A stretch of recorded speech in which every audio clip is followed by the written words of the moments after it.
Delhi high court से उद्धव ठाकरे को बड़ा झटका लगा है। कोर्ट ने उद्धव ठाकरे की याचिका खारिज कर दी है। इस याचिका में उद्धव ने चुनाव आयोग के एक आदेश को चुनौती दी थी।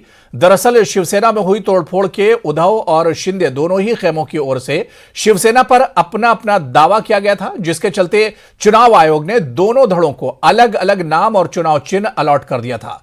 चुनाव आयोग की ओर से शिवसेना के चुनाव धनुष बाण को फ्रीज कर दिया गया था। उद्धव ठाकरे ने इसी आदेश के खिलाफ दिल्ली हाईकोर्ट में एक याचिका दायर की थी। अब हाईकोर्ट ने उद्धव की इस याचिका को खारिज कर दिया है। कोर्ट ने इस मामले में चुनाव आयोग को जल्द से जल्द कोई निर्णय लेने का आदेश दिया है।